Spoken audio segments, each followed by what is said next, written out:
Chapter 13. Three men angrily elbowed past Danny, blocking his view of the man in the shadows. By the time they'd passed, the man had disappeared. Danny's heart was still pounding. He tried to calm himself. He wasn't sure the man was Dr. Money. In fact, it probably wasn't. Dr. Mundy would have come after Danny, but the man was watching him. Never mind, he was gone now. No point in chasing after bad luck. Danny turned to rejoin Alfred, but Alfred was disappeared too. He pushed through the crowd on the street, toward the spot where Alfred had been standing. "Alfred," he called. "Father?" "Danny?" a muffled voice called back. Danny spun around and noticed a division of 4 feet wide between two buildings. It was dark in the passageway and hard to see. "I'm coming," Danny shouted and stepped into the darkness. He felt his way along the passage, using one of the brick walls as a guide. Twice he stumbled over the debris, once on all fours. Something ran over his gloved hands. He scrambled up, shuddering. A rat. "Alfred?" he called again, but this time there was no answer. Frightened, he careened through the darkness toward the patch of Lair's sky. Just a few feet more and he'd be there. He stumbled noisily to an open space, finally managing to catch his balance. "Alfred?" he whispered. There was no response. Danny glanced to each side. Piles of crates towered nearby, their shadows creating blocks of darkness too deep to penetrate. The clamor in the street seemed far away. The silence in this alley was as oppressive as the smothered quilt. The air crackled with danger, making the hair rise on the back of his neck and along his arms. He'd never been so terrified in his life. He had to get back to the street. Slowly his legs trembled as he tried to back toward the passageway, but a shape suddenly flung itself from the shadows, looming up in front of him, and a hand clutched his shoulder in a painful grip. "Daniel Kelly, is it?" A sharp voice hissed, and the face thrust itself close to his own. "You know me. I told you I'd be back." "Mundy," Danny tried to pull away, but Mundy's fingers dug into his shoulder so deeply he cried out. "You shouldn't have run off like that," Mundy chuckled. "You're likely to lose your way in the dark and end up drowned in the river." "Let go of me," Danny said. "Alfred, Mr. Swenson will come find me. He won't let you hurt me." "Swenson, that his name, the one who rode me out?" "Don't you dare do anything to hurt Alfred," Mundy chuckled evilly. "Who's gonna stop me? Looks to me like you're in no position to help anybody, including yourself." He gave Danny a shake. Danny struggled for strength, but he had no match for Mundy. "What do you want?" Danny cried. Dr. Mundy laughed.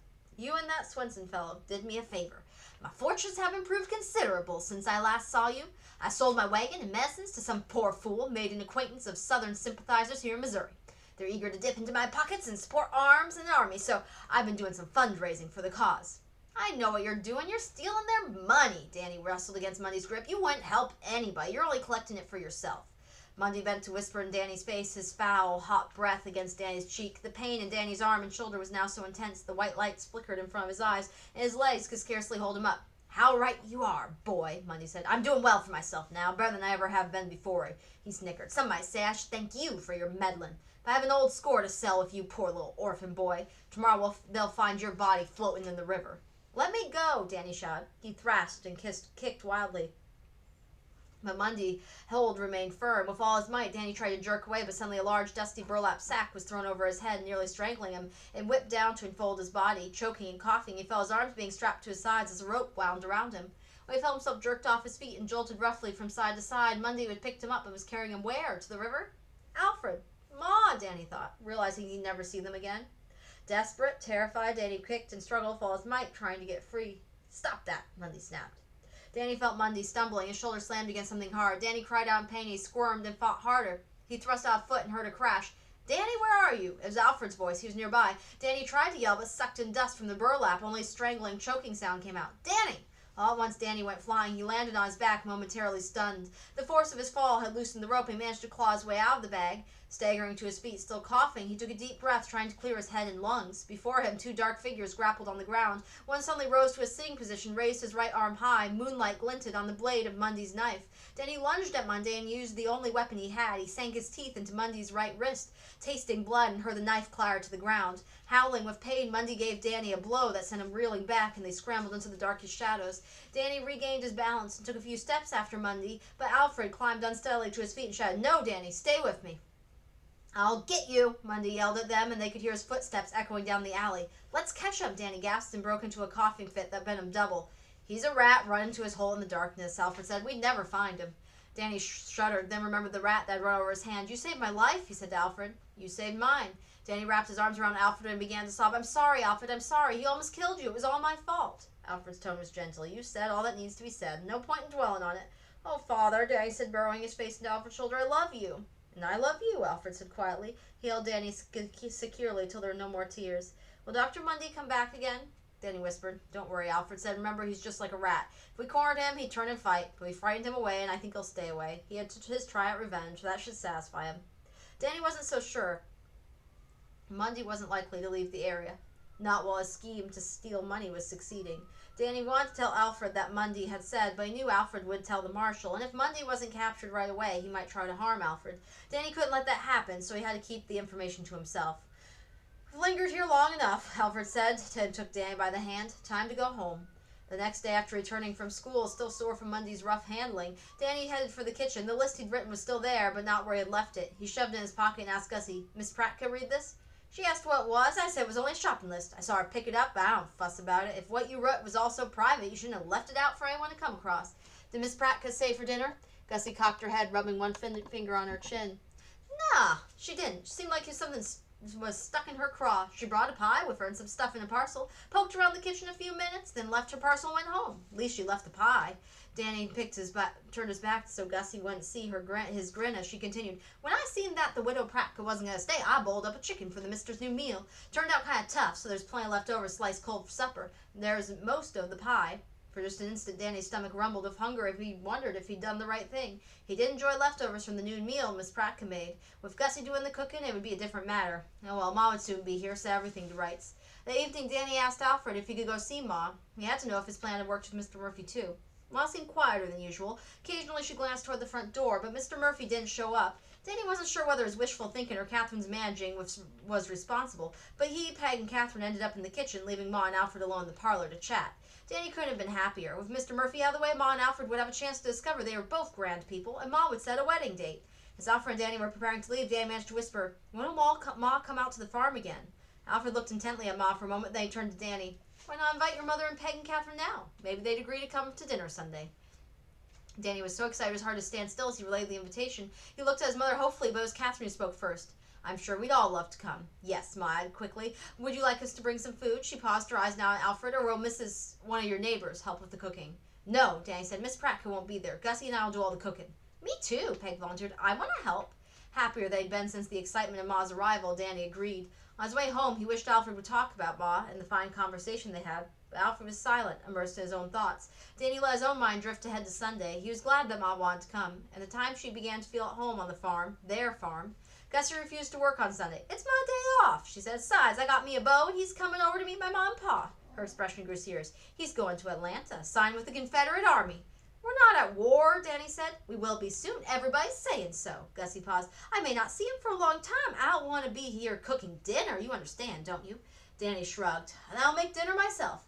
"Wonder why the widow Pratt ain't going to be over," Gussie said. "Maybe you give her a holler. She'll do the cooking." "No," Danny answered quickly. "You just tell me what to do. I'll do it." Gussie nodded. "I'll put together a milk pudding the day before. You know how to clean carrots and potatoes? You think you could roast a chicken? If you show me how." "There's nothing to worry about then," Gussie stated. "Gonna be a fine party." A fine party with no one to help him cook? Danny almost wished Ma wasn't coming. No sooner had their guests arrived on Sunday afternoon than it began to snow heavily. Catherine lifted the curtains to gaze out the parlor window. "Maybe we should head back to town," she said. "You just got here," Danny cried. "Anyhow, it's started snowing so heavy you wouldn't be able to find the way." He worked hard on the preparations for dinner, and he wanted everything to go smoothly. They couldn't leave. Catherine glanced at Ma, a worried look in her eyes. "I'm afraid he's right," she said. Ma gave Danny a reassuring smile. "We won't think about the snowfall. There's a fine dinner cooking, good company. We'll have a grand afternoon." Peg, with whiskers firmly in one arm, tugged at her mother's skirts. "Ma, will you sing for us?" "Oh, please do," Catherine said. "Danny told us you have a beautiful voice. I haven't heard you sing." Ma blushed a little and laughed. "The Irish songs I know may seem strange to you." "I'd like very much to hear them," Alfred said, so Ma stood by the windows, the light from the outside creating a gleaming ring around her hair, and sang of the green hills and valleys and of loves and families left behind.